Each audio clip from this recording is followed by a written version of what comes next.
Assalamualaikum warahmatullahi wabarakatuh. Yang terhormat Bapak Ibu dosen penguji pada uji kinerja, perkenalkan nama saya Nur Inayani. Saya adalah guru kelas 16 di MI Al-Hidayah Surabaya, sekaligus mahasiswi PPG dalam jabatan batch 4 Kementerian Agama Republik Indonesia tahun 2026. Bidang studi guru kelas Madrasah Ibtidaiyah di LPTK UIN Maulana Malik Ibrahim Malang dengan nomor NIM 2509114241. Hari ini pada tanggal 10 Februari 2026 saya akan melaksanakan praktek video pembelajaran dalam rangka penilaian uji kinerja pada siswa-siswi kelas 16 MI Al-Hidayah pada mata pelajaran Pendidikan Pancasila dan Kewarganegaraan. Selamat menyaksikan. Terima kasih. Wassalamualaikum warahmatullahi wabarakatuh. Assalamualaikum warahmatullahi wabarakatuh.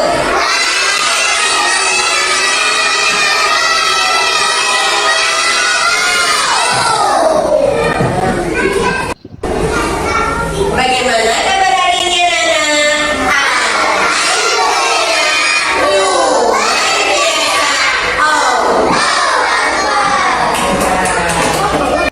Sekarang di absen dulu sama Bunda. Yang namanya dipanggil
Aku lagi capek. Capek ngapain? Kayak orang penting aja. Nggak lucu tahu.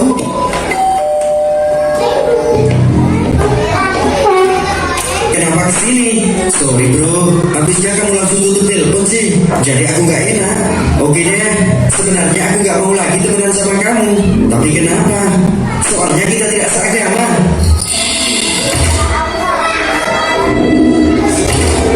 Apa yang barusan kamu lakukan? Mau gimana lagi? Kan kita dilarang berteman dengan orang non-muslim. Kata siapa? Islam tidak membatasi pertemanan selama itu tidak merugikan.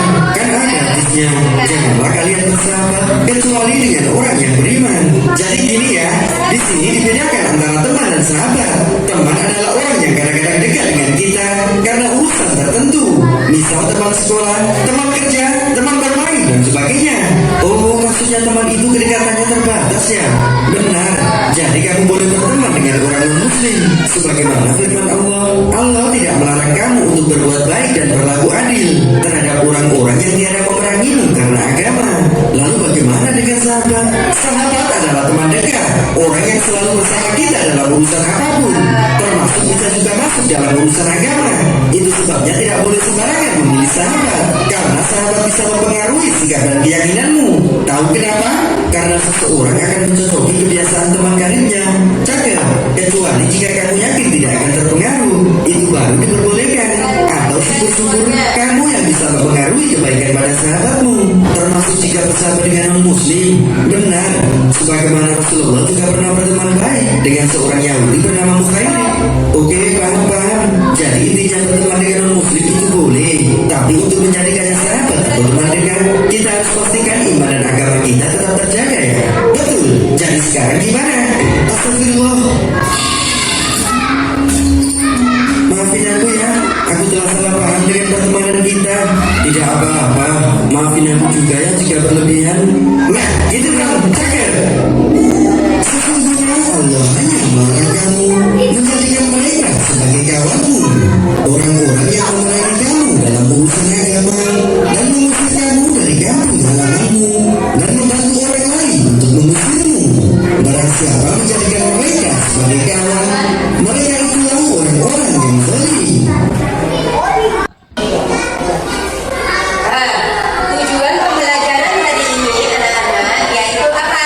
Tujuan pembelajaran hari ini Pancasila, dasar negara dan keberagaman di Indonesia. Nah, yang pertama yaitu orientasi masalah. Bunda punya cerita. Ini Udin dan Ari. Coba anak-anak sekarang nanti setelah ibu ngasih Inayah ngasih video, nanti anak-anak menjawab ya. Nah, nanti sikapnya Udin bagaimana? Ini menceritakan kita punya tetangga, tetangganya berbeda agama, terus terkena musibah. Musibah apa? Meninggal dunia. Bagaimana sikap Udin dan Ari? Sebaiknya bagaimana? Coba diperhatikan ya videonya Bunda. Nah, ini videonya Bunda.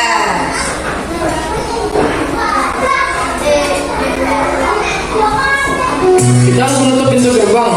Kenapa begitu, Din? Mereka kan bukan muslim, tidak boleh masuk. Bukankah yang meninggal tetangga kita, sekalipun beda agama?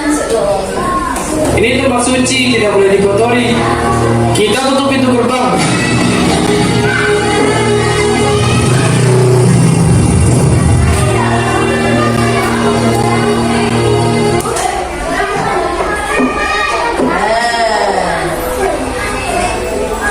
Gimana sikap Udin dan Ari saat melihat tetangga yang berbeda agama terkena musibah meninggal dunia? Bagaimana sikapnya? Tidak mau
Assalamualaikum warahmatullahi wabarakatuh. Tadi anak-anak sudah mendengarkan lagu Garuda Pancasila ya. Tapi apakah anak-anak tahu apa itu Pancasila? Pancasila merupakan dasar negara Indonesia. Pancasila dibuat untuk dijadikan pedoman kita dalam berperilaku. Dengan menerapkan nilai-nilai yang ada pada Pancasila, maka akan tercipta kerukunan bernegara. Nah, Pancasila ini mempunyai 5 sila anak-anak. Setiap sila memiliki gambar atau lambangnya masing-masing. Gambar atau lambang bisa kita lihat pada perisai atau tameng di dada burung Garuda ini. 5 sila Pancasila tersebut adalah: 1. Ketuhanan yang Maha Esa. 2. Kemanusiaan yang adil dan beradab. 3. Persatuan Indonesia. 4. Kerakyatan yang dipimpin oleh hikmat kebijaksanaan dalam permusyawaratan perwakilan. Dan 5. Keadilan sosial bagi seluruh rakyat Indonesia. Sila pertama, ketuhanan yang Maha Esa dengan lambang bintang. Sila ini mengajarkan bahwa bangsa Indonesia adalah bangsa yang beriman dan bertakwa kepada Tuhan yang Maha Esa berdasarkan agama dan kepercayaan yang dianut oleh masing-masing warga negara, serta saling menghormati walaupun berbeda agama.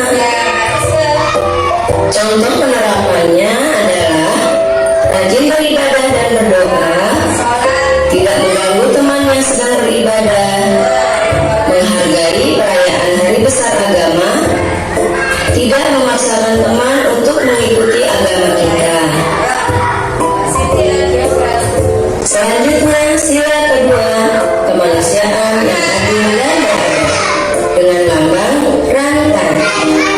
Nah, pada sila ini mengajarkan kita untuk menghargai orang lain, bersikap sopan kepada orang yang lebih tua, berteman dengan siapa saja tanpa membedakan ras, suku, agama, dan lainnya. Selanjutnya, sila ketiga, persatuan Indonesia dengan lambang pohon beringin. Sila ini mengajak seluruh warga negara Indonesia untuk bangga menggunakan bahasa Indonesia dalam bahasa sehari-hari, melestarikan budaya Indonesia seperti baju adat, tarian daerah, alat musik tradisional, makanan tradisional, dan lain-lain.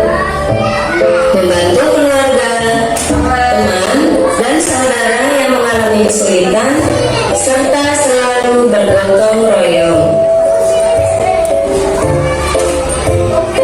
Selanjutnya, sila keempat, kerakyatan yang dipimpin oleh hikmat kebijaksanaan dalam permusyawaratan perwakilan yang dilambangkan dengan kepala banteng. Sila ini mengajak kita untuk melakukan musyawarah untuk memperoleh keputusan bersama, misalnya dalam hal pemilihan ketua kelas. Kemudian menghargai pendapat orang lain dan tidak memaksakan kehendak sendiri.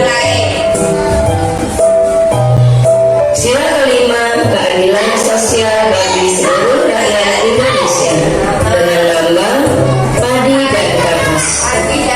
Sila kelima ini mengajak kita untuk saling tolong-menolong, menghargai hasil karya orang lain, berbuat adil dan tidak pilih kasih.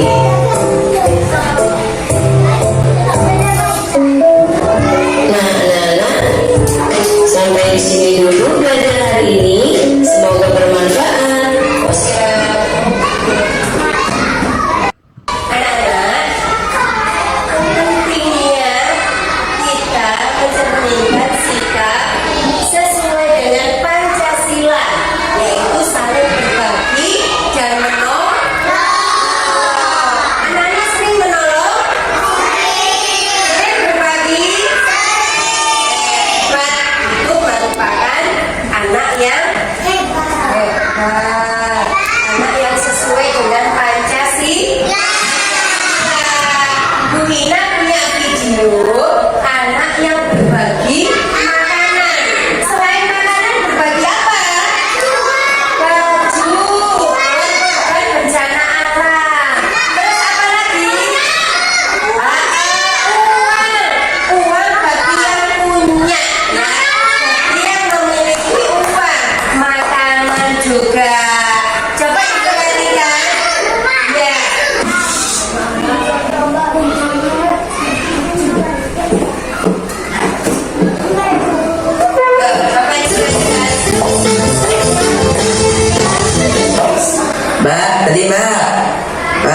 Li.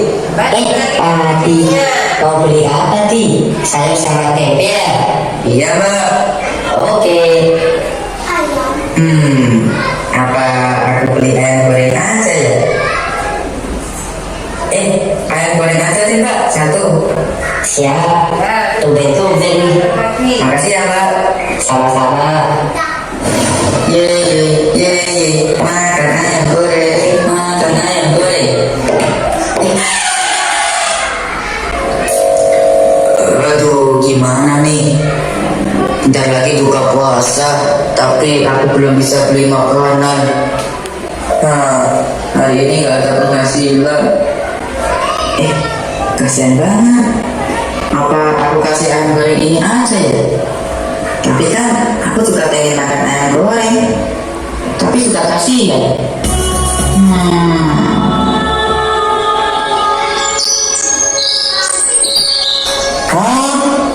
Kamu masih makanan buat buka toko mulung? Iya Pak, karena berbagi itu akan bikin kita kekurangan. Terus Allah juga pasti ngasih pengganti yang lebih dari yang kita kasih. Begitu kata guru hati Pak. Iya juga sih, tapi Allahu Akbar, Allahu Akbar. gara-gara kamu nih Ki, kita berdua jadi buka pakai teh manis sama nasi doang. Kakak tahu nggak, di luar sana itu masih banyak orang yang cuma bisa buka puasa dengan air putih doang. Jadi kita harus selayaknya bersyukur. Ya. Assalamualaikum. Waalaikumsalam. Siapa ya? Ini saya Pak RT. Ya, atau dulu apa Pak RT? Adi, lihat nih Di, kita dapat banyak makanan dari Pak RT. Wah, alhamdulillah. Tuh kan, benar kata Bapak, kalau kita berbagi, Allah akan memberikan pengganti yang lebih banyak. Loh, itu kan kata Adi tadi Pak.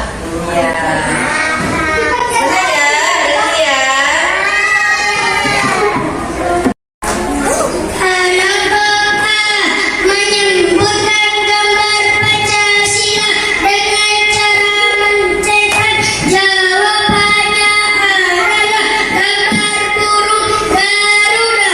Dua, mencontohkan simbol-simbol Pancasila. Jawabannya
pacarnya